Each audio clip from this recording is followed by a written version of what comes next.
I believe we're in this massive shift between marketing of the past and marketing of the future, and AI is such a central part of that. I just wrapped up an awesome episode of the podcast with Sydney Sloan. She's a CMO at G2. We talked a lot about AI, of course, what's changing with AI, but something she told me that's really interesting is how they're rethinking their team and the marketing org around outcomes and pods instead of the traditional kind of jobs and titles and marketing structure. In this world, we put customer front and center, we put product front and center, and we put brand front and center. So there's still like these ideas that are the basics and foundations of marketing, but you're asking them to rethink how we work, designing in where the agentic capabilities fit, and what are the skills that the people need to have? And I want it to be a blend. Plus, we spent a lot of time talking about events, their event playbook at G2, how they do them, how to think about pre and post event. I always like to start with the end in mind. What is the 1 to 2 things that you want them to learn? We're doing a bunch of events with Exit 5, and I got a ton of notes from this episode. So if you're in marketing, you want to hear from an awesome CMO, talk about events and AI, you're going to love this episode. Here's my conversation with Sydney Sloan. 1, 2, 3, 4. Exit 5. Okay, hey everybody, welcome back to the Exit 5 podcast. I'm your lovely, friendly, kind host, Dave Gerhardt, and I got Sydney Sloan back on the podcast. It's been a bunch of years since we've had her on. Palmer on your team was like, you got to have her back on. You got to have her back on. I was like, all right, I'll see what I can do, obviously. And Sydney is the CMO at G2. Sydney, good to see you. How you doing? I'm doing fantastic. As I was just saying, like off the road for a week. My dog, is reuniting with my dog. So she knows who I am. Do you remember the smell? Like, that's my favorite part about owning a dog is like when I come home from somewhere, the way he investigates me, like where have you been and who were you with? Exactly. So you just remarked to me before we started recording that you've been traveling like crazy.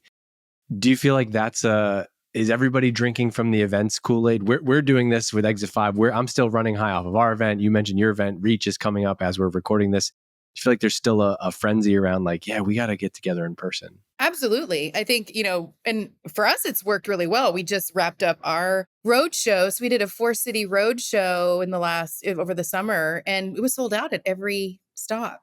250 people. It's not a bad number to get to register and show up. It was fun being at Inbound in San Francisco. That was different. But yes, I think not only is the in-person back, and it's all the things around it. So like we have Dreamforce coming up and Breakthrough, it doesn't seem like it's ending. And it's this mix of large scale, but also like really small and intimate, cool things. I definitely had FOMO for your event. I've never been to Vermont before. If you invite me next year, I'll come. I'll invite you. I know a guy. I could get you a code. That's great. Actually, I don't even care if you go. I don't really care if you go, but if you tell me that you have FOMO, like that basically counts. 100%. Absolutely. All the photos, like Jen Allen Kuth and Devin, like 2 of the OGs, like love seeing them. And yeah.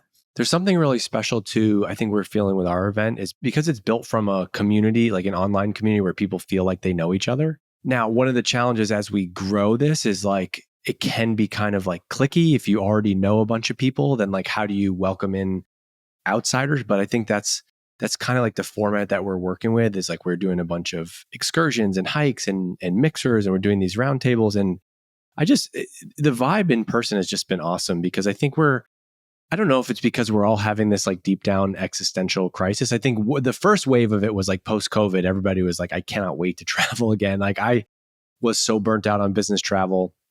And then I'm like, all right, I got to get out. I got to go do something.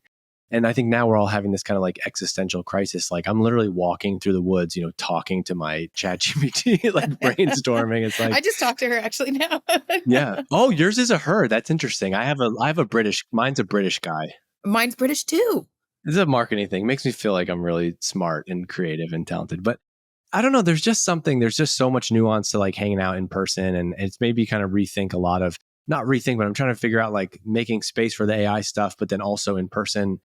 And I don't know if I'm getting older and caring about this stuff more, but I found like even in my personal life, I'm trying to like meet up with friends I haven't seen in a while, go hang out. Like there's just that good feeling of like talking shit and banter and hanging out in person that is very tough to replicate, right? I mean, like we were seconded, and we're like trying to still figure out how to come back into like the human era. When you think about what life was like before the pandemic, for sure.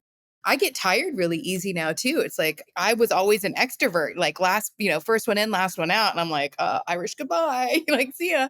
Do you follow like Corporate Bro or Corporate Natalie at all? I have. She has this one video that it's like her, I forget what the exact caption is, but it's like her walking back. It's like going back to my hotel room for 15 minutes before, like after all day team activities, before the 15 minutes of team dinner. And she just like collapses face first onto the bed. I have to do that, especially if I'm presenting. It takes too much out of me now. But I was going to say though, on your community thing, I remember back when I was at Jive running customer marketing, and it was a community platform, so we got to bring in like customer marketers running communities and that was that feeling, like it, because they knew each other, because they were in the community together. But one thing that you might think of is to do a buddy program, like, and so like the first, activity night or whatever, put a newbie with an OG. And that could be a nice way to like get the blending to happen from the get-go. And then that newbie will know one person. I love when people come on my podcast and give me great advice, and I'm like immediate Slack message.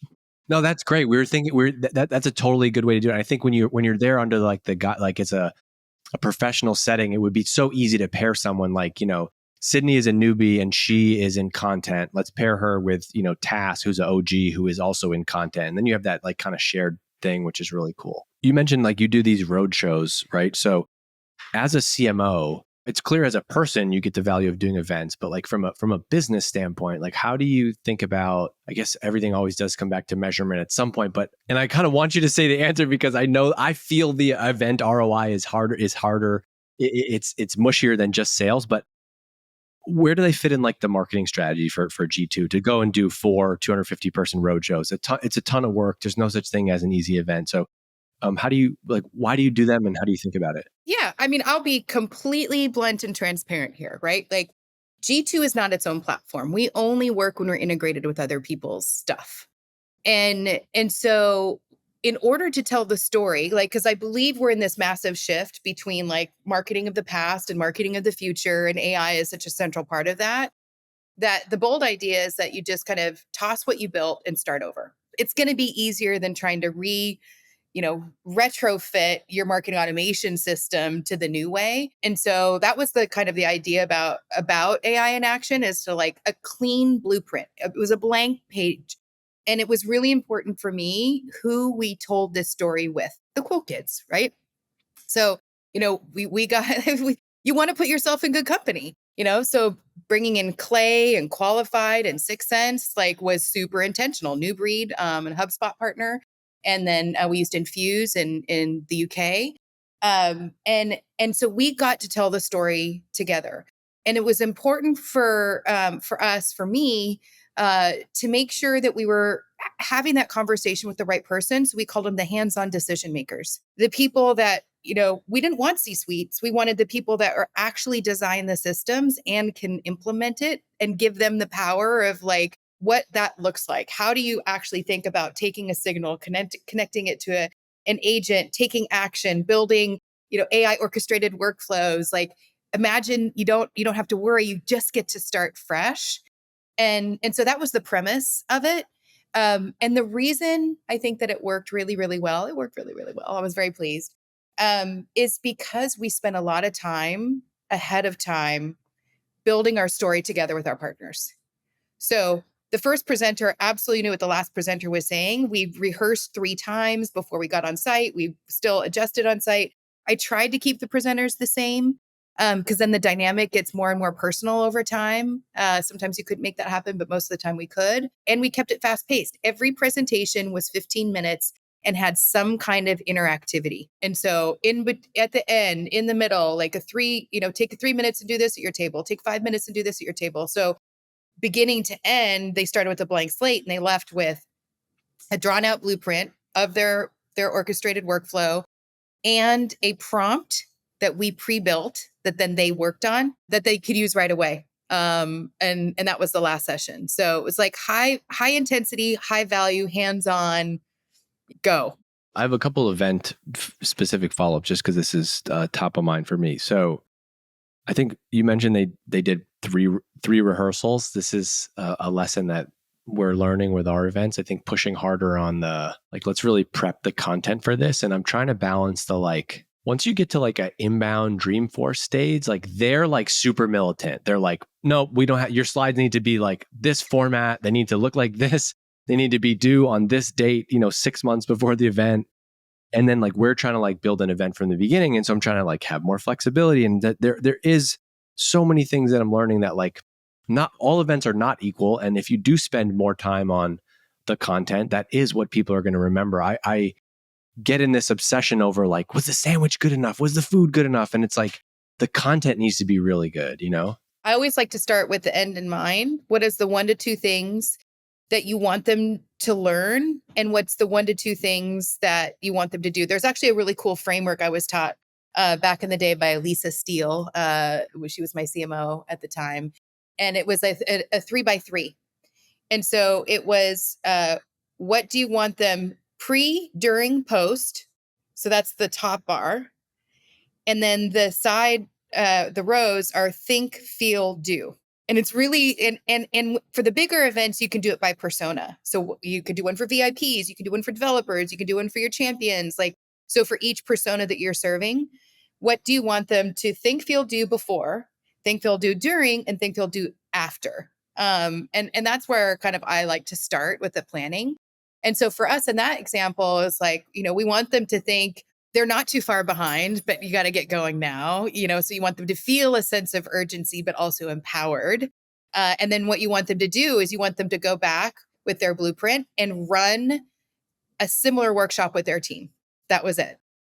And then post is like, make sure they have the follow-up, like we sent out additional materials. And so, you kind of build that framework out, and then collectively, I mean, I was the MC, like you're probably the MC at yours. And so, it was my job to make sure that the dots were connecting. And so in our pre-runs where they did go through their slides, if somebody had too many slides, I told them they had too many slides. I'm like, dude, you need to cut 20 slides out of your 12 minutes, right? And pick 3, 6, and 2, and you say this, this, and this. Like, you can imagine me, but I do it nicely. That's what I said. Like, you give feedback so nice, I was like, but I'm very direct. And like this needs to blend to that one. You guys are saying the same thing. Who's going to say it? Or like, what's the call to action? Right? Let's write a stronger question. Like, I'm just kind of trying getting it through. And then the event day of, like, I'm roaming around. I'm sitting at the tables. We put a facilitator at every table, and they were trained as to what their role was. And, they were responsible for the prompting session. They had to have it preloaded. They needed to kick off, the topics. They needed to make sure that one person didn't talk the whole time, right? All those things were thought through. It's cool to hear you talk at this level. Clearly, you've done this a bunch and have so much experience in running these, because I think, like, I'll see someone, post in our community or whatever, like ask about like the ROI of doing events. And it's like, we did an event and it didn't work. And it's like, what I'm hearing from you, even just in a couple minutes, is like, oh, there's levels to this. Like, there's so many different plays and how much you can make the details better. And it's like, why do people go to this webinar, but they don't go to that? Is it that webinars are broken? Is it that events are broken? Or is it like, no, did you put in a level of work to make all of the things better? And I love when things happen in marketing because they're good. You know what I mean? Like, I love when things work because they're good, not because we found some like shortcut or hack. And it's like, oh no, we put in a ton of work to, like, we care about this craft and we want this to be amazing. And that actually ends up being the growth hack. It's not that, oh, you sent, these 3 reminder emails at these specific time intervals leading up to the event. Like, I feel like the 80-20 of it is in this stuff. And 2 other things. So one was like when the sales reps were doing their Pipe Gen Tuesdays, marketing did ours, and we took responsibility for directly inviting people. I mean, Palmer Hutchins, as you mentioned earlier, like, he was the highest recruiter, but, I was DMing, like, I already know, like, I have a model. It's like, send an email, send a LinkedIn post. If I have them on text, I text them, like, working hard to get the right people in the room, because that matters too. The table you're at matters. And like, when I'm introducing on the stage, you can see in the first working session who's really there to learn and who's not. And like, it kills me. I almost want to go, hey, here's your swag bag. I know you were taking time off from work, but And just because it not having the right people at the table fully engaged actually ruins the experience for the rest of the table. And so you kind of even have to manage that dynamic. There's always that one guy who like snuck in because it's like, I call him the bagel guy, the bagel snatcher. Yeah. But I forgot one of the other things that we did. We asked people their experience levels and put people with the same experience levels at the same table. So they were assigned tables just by experience level. So we had like a little code. And so all novices sat at the same table, all experts sat at the same table. So when they were having in the conversation, they were having it with people at the same level they were. So it wasn't a waste of time for the super smart people. But we made sure that the table facilitators, knew how to prompt. is that awkward when you have to tell like, all right, the dumb people are going to sit over here, the smart people are going to sit? No, I mean we didn't tell them they were smarter than them. They're the ones they're the ones that said it for themselves. And it was interesting how it changed, city to city. And I don't think it was actually the cities. We started in New York, then San Francisco, then Atlanta, then London, and it shifted. And it was like every month. And then we waited like over the summer, but the audience got more and more, the shift of novice to intermediate to expert. But I think it was because of time. I don't think it was because of location. I think people are just getting more and more akin to prompting and using the tools. No, it's moving really fast. I've noticed a shift, even like people in my personal life that had no interest in hearing about the nerdy ways I was using ChatGPT like 3 months ago are now like passing me. Yeah, you get into it. But you asked a question twice and I haven't answered it yet, which is the ROI. So ROI of events. I have a favorite concept and I call it revenue in the room. So revenue in the room is how much prospect revenue and how much retention revenue, because that's engagement. And it's as important for your existing customers to attend these events as your prospects. That's, I think, how you justify it. And when you're thinking about event strategy, you always want to have that mix because your happy customers are going to sell your prospects on the value. Otherwise, they wouldn't be there. And so you could definitely, I think our revenue in the room in New York was like 6 million, right? And by the time we were done with the roadshow, we had touched over 20% of our revenue. And then we did a VIP event in each city with sometimes it was C-suite. They didn't attend the event. Sometimes it was people that attended the event, but that was how we kind of went deeper on the strategic accounts. And we tested what worked better. I thought that was interesting. So we did like a sporting event, a dinner, and a concert.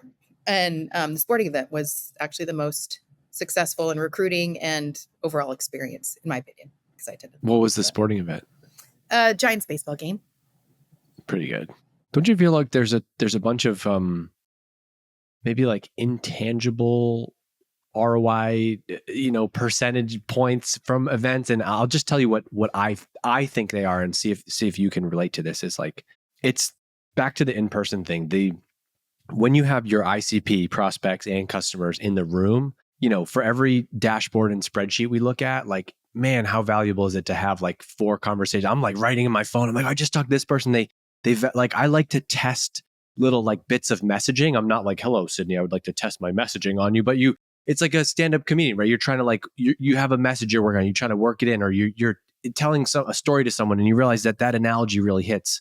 There's something huge about that is like harder to quantify, but when you can be out there kind of socializing stuff. I call it, the other one is like shaking hands, kissing babies. Like, I think there is just value in like knowing people and connecting on a personal level that cements something stronger online. And then the other thing is like just the perception of it. Like, I think the picture, like having amazing looking photos from the event, having FOMO, recording all of the content, having that all be stuff that you can then use in your marketing later. Like that's worth some dollar amount. Like, we're going to be here. We're going to do all this work to get this event. Like, we better film all the content and like use it as a big chunk of our marketing in the future, right? I would say for us, like, we were testing out a new product offering. So we do AI voice reviews.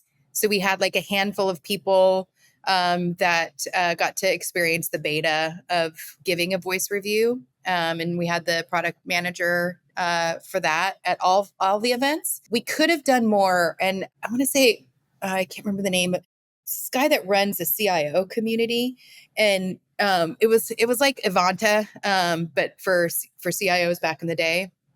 And he had like this awesome, like you'd come off stage, you'd immediately be swept into a small room where, you got interviewed. And I just think that's so smart. We do it at our larger events, but not the smaller ones. But I think that's really great to get like, really good one-to-one content created.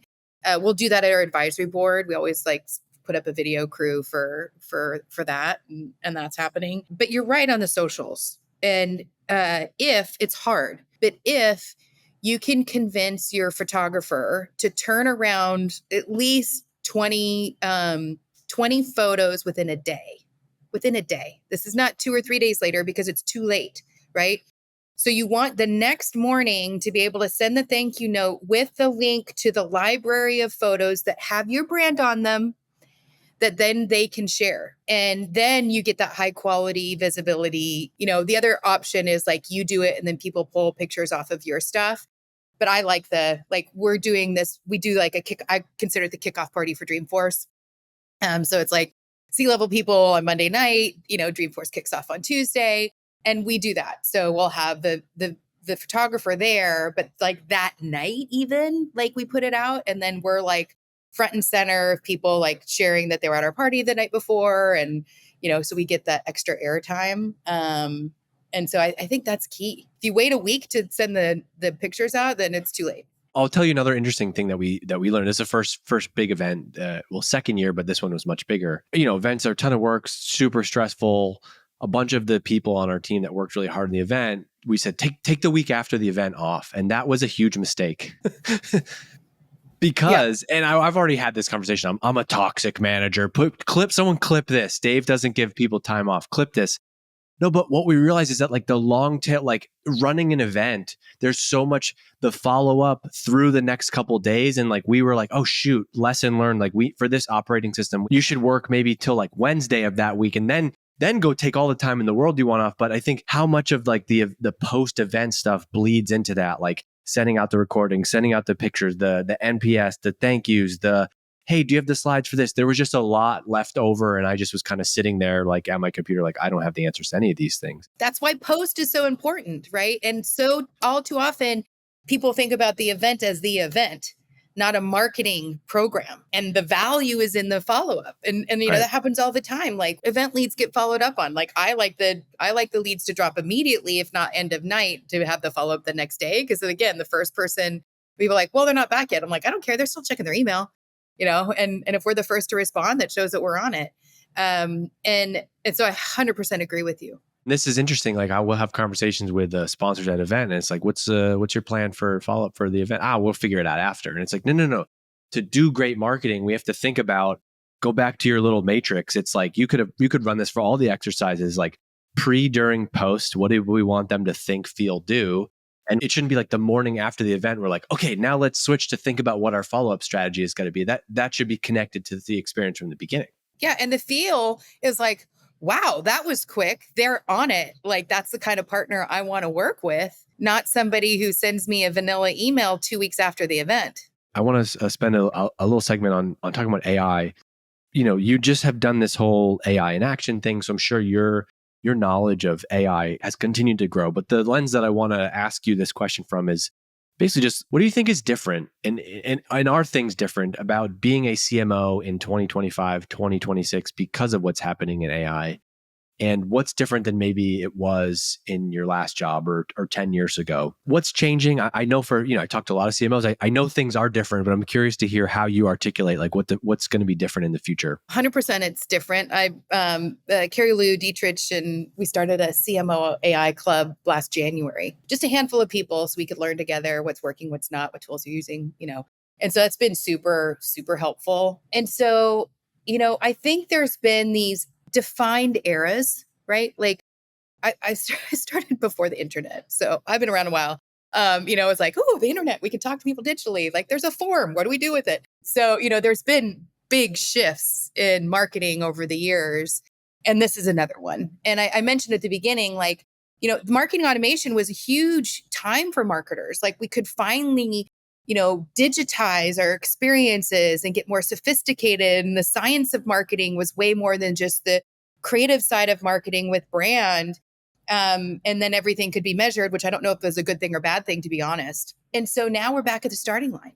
And what's cool about it is everybody has an equal shot, except the ones that have been investing in brand all along. I think we have to go back to the basics and, really figure out who we are, establish the brand, which is like the narrative, the consistency. How do you want people, what do you want people to think and feel when they hear about your company?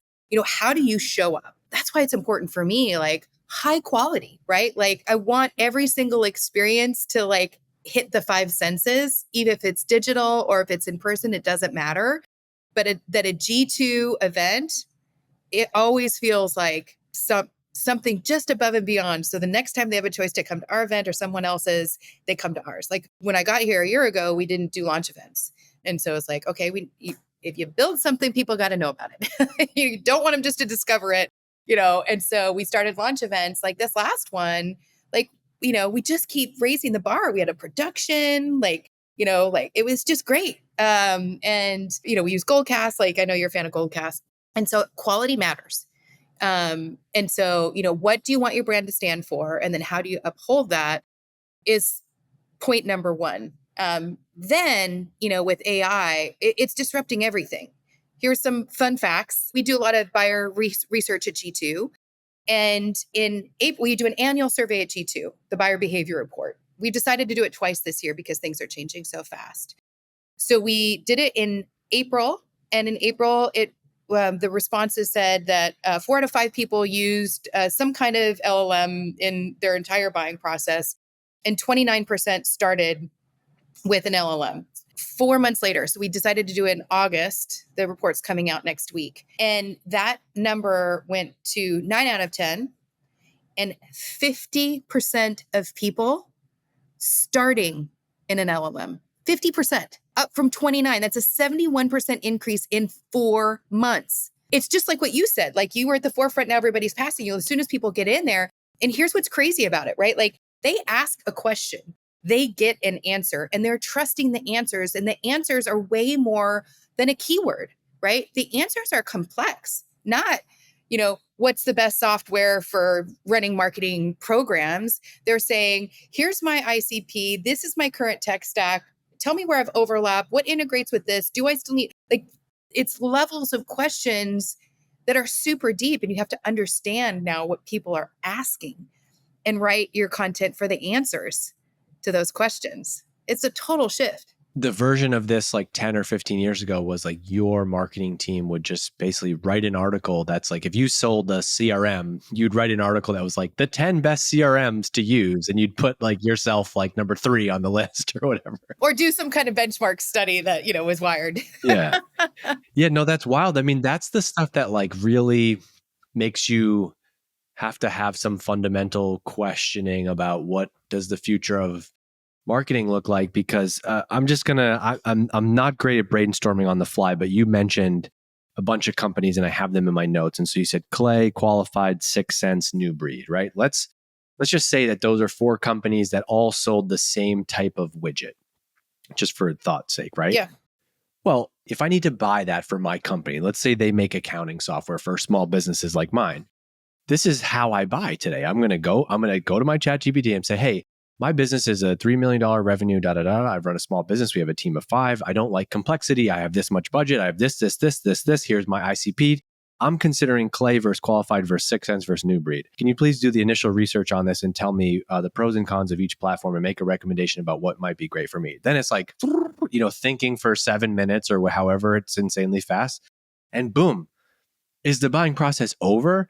No, but now I've done so much work where, as recent as like 3 or 4 years ago, the process would have been like, go to each person's site, fill out a form, wait to hear back, have to go to some, like you're Sydney Sloan, man. You're like a gangster, like CMO, like you have a ton of credibility, an amazing resume. There's something broken about the people reaching out to you are 22-year-old BDRs fresh out of college. And I'm not like, pooping on that as a profession. I'm just saying like, there's just no way that person is going to be able to know as much about marketing. And so we got to like rethink some of that. So these are the things I'm like, that's interesting. Well, What does that mean?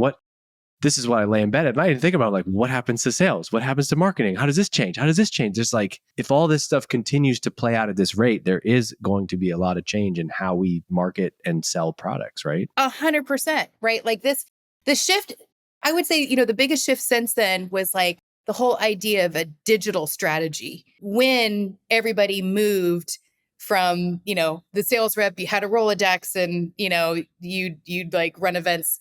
And then it was like, oh no, there's a digital experience and they're going to come to your website. And, how do you design an immersive website and then connect that website to a form that will then send that lead to a sales rep who will never call them. Well, it's like, honestly, in the early days of all those games, though, like, you could win like just by having a website. I'm trying to find a piano in my small town. I'm trying to find a piano teacher for my son. And like, there's only one person that actually has a website that works that I could like fill out a form and like get a response back from. So she's probably going to get our business. And that's how it used to be. Or you go to Yelp, right? And so I think that's the thing. That's what the data says too, is that those 50% are starting, on an LLM, and then they'll click into the citation. And thankfully, G2 is one of the inputs. Now, the reason I was having a conversation with my ChatGPT partner who speaks in a British accent like yours, I call her Rain, as in the Queen. And I was like, before this podcast with Dave, I want to make sure, because all of a sudden, Reddit influence is going down, Wikipedia, because guess what? They made an algorithm change, just like Google used to do to us all the time too. So I want to stay at the forefront of like, what is influencing the answers in these LLMs? And thankfully, Rain said that G2 is still an influence. We know that too, because we have the data to prove it, but I was just double checking before this. And so, you have to understand what those influences are, which are the citation links. And there's technology out there now that people are calling it GEO or AEO, answer engine optimization or generative engine optimization. And they'll show it to you. So then you'll get to see, okay, where is my brand showing up? What questions are being asked? And what is influencing the answers, which is going to give you insight in then to kind of what content do I now need to create and where do I need to put it in order to influence those LLMs? Because it also looks for confirmation by going to multiple sites. It's an advantage that G2 has. Sorry, I'm going to G2 prompt for a second, but because we syndicate our reviews to multiple sites like AWS, Azure, Ramp, like all these different places, those reviews get confirmed citation, which is why we also have higher influence. So you want to think about that with your content strategy, the brand story you're building, the answers that you're drawing in for your personas. How do you make sure that they're published in multiple places so it's looking for that confirmation in order to deliver the answer that's asked? And I think that's where we're at now, but it's still going to radically change. You're new relatively in the history of G2, you've been there for a year and a half. There's probably a lot of like existential or company strategy questions that are happening because of, G2 and SEO. We were built on SEO. We've been at this for a year and a half. Like, we started seeing the changes a year and a half ago to our traffic and what content was influencing. And, we've been in the depths of this for a while. The good news is, the traffic's rebounded. We understand it. We can show influence now. So we just launched a partnership with Profound that will show our customers how their categories are showing up. Like, our partnership is a category level. If you want more depth, you can go to one of the over 100 products that are now listed on the AEO category on G2. In April, it was 7. Now there's over 100. How do you stand out? Because it's a gold rush. It's like everybody follow the money. Follow the money. Nobody knows where the search is changing. Like, and all you need is like a prompt engineer and a license, a cursor, and you can build a product. That's why I like what you said about quality. Like, so much of the narrative is like, just, you can hack it together. You can hack anything together. You can vibe code anything. And it's like, man, I've made a lot of bad things with AI. Like, quality does matter, like, does this change? Are you going through like a company strategy shift and you're having to like reinvent what G2 is in this world of AI? What does it mean at a leadership level? We did rewrite our vision last December, January to be the most trusted data source in the age of AI. And we made a conscious decision to put G2 everywhere. And so, to give it to the LLMs, not gate it, like some of the other analyst firms have done. They've suffered for that.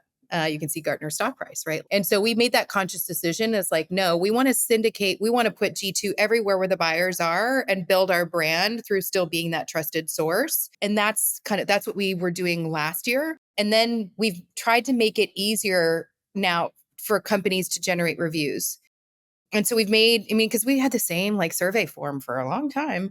And now it's like AI voice generated reviews. So you can be interviewed, you can take transcripts and have it curate a review from the transcript. So you just send it if you're getting off a Gong call or a Zoom call. We've embedded it into customer experience or customer marketing platforms, So we're just trying to like figure out all the ways to make review capture a lot easier for our customers and kind of modernize it as well. And then I would say the other thing that we did was, if you haven't been on G2.com for a while, go and interact with G2.ai. You'd be amazed what you could learn because we trained it on all our data. And so you could go to the LLMs and ask, but you're going to have a more credible source by asking G2.ai. So our goal is that you'll always get better answers from it than from the LLMs. But the LLMs are good. That's interesting, that the strategic decision to like essentially make that information public. Because like, hey, we have such a stronghold on SEO and we have so much good data. Why hide all these Gartner analyst reports behind the paywall, right? It's also in the DNA of our founders want to support every startup, right? They're founders through and through. And so we want to have high quality offerings from, every single startup founder to build their brand on G2. So we have like starter packages all the way into like building out, like, how do we help large companies like Adobe that have like 500 products? How do we showcase them? And so I think, we're also making innovations there. And like the first goal is like building your brand on G2. And how do we make that experience great for our paid customers? Because that is the second place they're going, right? They're going from there to our site. And so the more that they can craft the experience on G2, the better educated the customer will be, the more showcasing they can do. And so that's our campaign right now, is building your brand in the LLM era. Like, how do you build your brand and how do you use G2 to do that? Which we do help customers do. Like, this is how you start. There's an interesting play on trust there, which is like, even though I get answers from an LLM, like I think if I knew who the answers were from, if it was like, oh, this is Mary, a marketing manager at a similar company to mine, she says this thing is legit, like that holds more weight in some ways. It's like when I look for something on Reddit and I'm trying to be like, my left ankle is bothering me from running. What's the issue? And like, I want to know that person is like a similar body type or height to me, or there's something there on like and you can ask for the citation, right? Like you can either click on the citation or you can say, list your sources, list your top 3 sources. And then they click into that. People really leave voice reviews.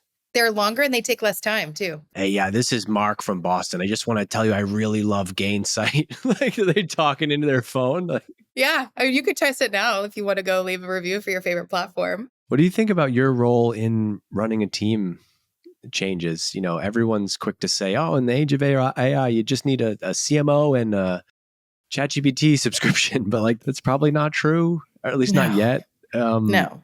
Are you rethinking org structure, team, how you do things, who you hire? So it's a good question. That's going to be one of our deep dive topics at our executive advisory board, because I think that is kind of where we're at as CMOs. It's like, first of all, like, what do you do with it? How do you get trained? What are the use cases? And now we're at okay, how do I design this into my processes? How am I thinking about the technology? I think it's, there's 3 levels in my mind when you think about AI. There's AI that's built into the platforms that you already own.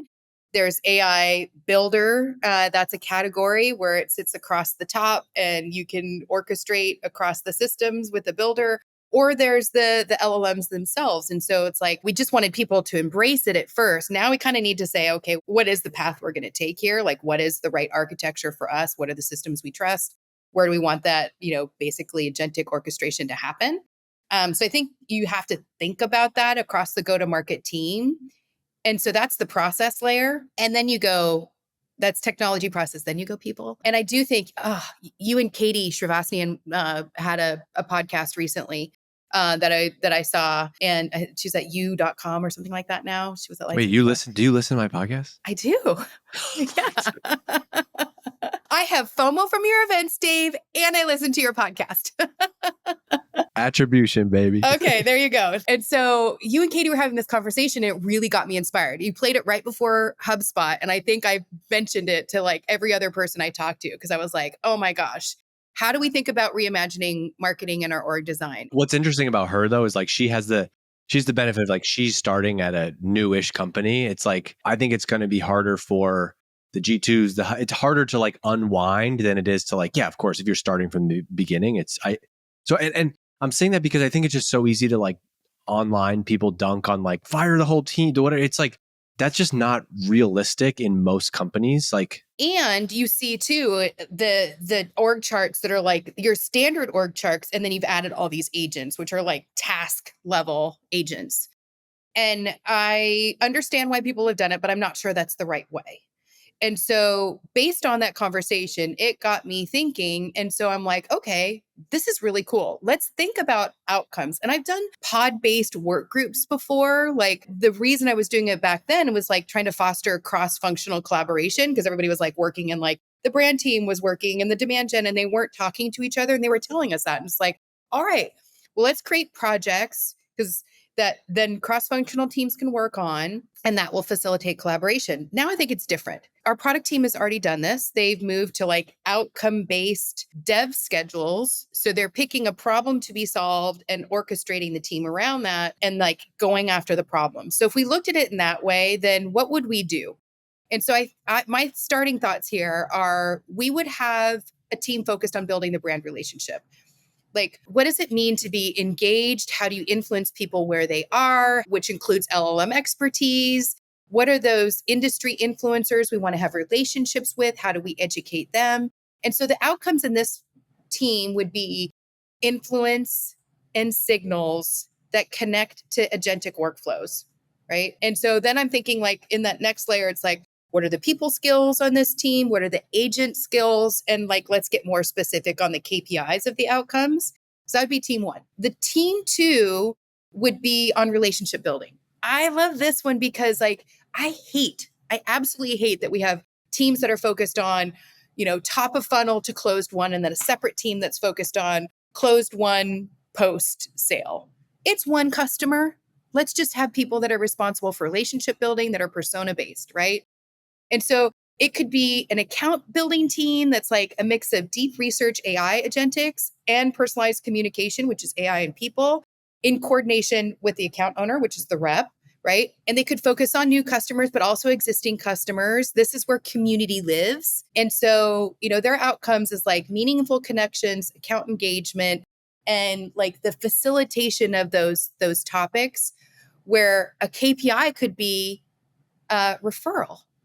Right? So that's the second team, like engagement referral. The last team I'm looking at is product delight is kind of the working thought for this one. And their job is to connect customer challenges to product capabilities. So they're responsible for launches, building out education flows, right? Like an AI co-pilot for every customer kind of concept. They create these viral hooks that drive everyday value for users. So they're in with the product teams, but also surrounding them. And their outcome is product usage and shared value, really understanding what customers value. Because a lot of times too, if the product teams are going to be broken up, you still have to have someone that's looking at the overall customer experience and what they value, not the features or capabilities, and being honest about that and how to track it. So like PLG people would be super experienced in this area, but why not have that same concept for non-PLG customers? Like that's where I've stopped so far. Like I'm literally reading my notes on my, that I've taken on the concept, but it's like, I'm teasing it out because I think it's really interesting. And then it's like, we have different skills, but you don't have a product marketing function. Like we break it apart and get to reassemble. And that's the beauty of like being able to restart. We're given the invitation to restart. The problem is if someone hears you say there's no product marketing function, they instantly jump to, at least online, boo, you're wrong. Like what are you talking about? You still need product marketing. It's like, yeah, you're doing the job functions. I actually I wrote this down because I really like it. Something that I've always hated about work is job titles. They matter because people need them. Like, look, I needed it as a status, like trying to grow my career. Like it mattered when I got promoted from director to VP for the first time. Like that title mattered. But so many things inside of the company there's just so much nuance and they're just so blurry. And so like, what is social media manager? What does that mean? Customer lifecycle marketing manager. Like, but I love this idea of like, let's steal from product. And it's like products always had this concept of like jobs to be done. I'm thinking, what are the jobs to be done? Well, we want people to, in my business, I want people to subscribe to our newsletter. So there should be someone who owns that. That's the outcome. So they're writing the newsletter, they're promoting the newsletter, they're curating the topics, they're seeking feedback from people who read it. Like that is what they own, which is, your primary method of communication. And I think then people feel ownership of the outcome. And I think of it as, you always talk about the customer journey, and if we're putting customer front and center, in this world, we put customer front and center, we put product front and center, and we put brand front and center. So there's still like these ideas that are the basics and foundations of marketing, but you're asking them to rethink how we work, designing in where the agentic capabilities fit, and what are the skills that the people need to have. And I want it to be a blend. I love this idea of like having a growth person and a product marketer, and with, like let's see what that pod looks like and what they can accomplish. It'll be hard, but you don't get great value if you don't take great risk. And we're all going to do it anyway. It's much easier to continue to do the same thing than it is to like try to rip it up and try something new. You mentioned jokingly before starting your career in the pre-internet days, and you look amazing. You're doing great. So don't worry about it. But are there any comparisons? Like I was young, I'm old enough to like have had the internet and not, but I was in like 7th and 8th and 9th grade. So I wasn't thinking about it in a work capacity. I was like, oh, I can use this internet messaging tool to talk to the 9th grade girls in my high school. Like it wasn't a serious business thing. Can you think back to that point in your career? In my mind, I want to say this has got to be what it was like. People saying like, the internet is overrated. It's never going to replace it. Are there comparisons to what we're saying with AI now to that era of work? I think it's similar in that it was new things and we had to figure out how to embrace it and use it to our advantage. And so I remember like it was 1998. Brunel Chalwin was my boss. He was kind of a cool dude. He was at Netscape in the early days too. And my friend Steph had the website. We were just implementing Onyx, the CRM system. And, I was running events. And my friend Nikki, she was my wedding. Steph and Nikki are still two of my best friends.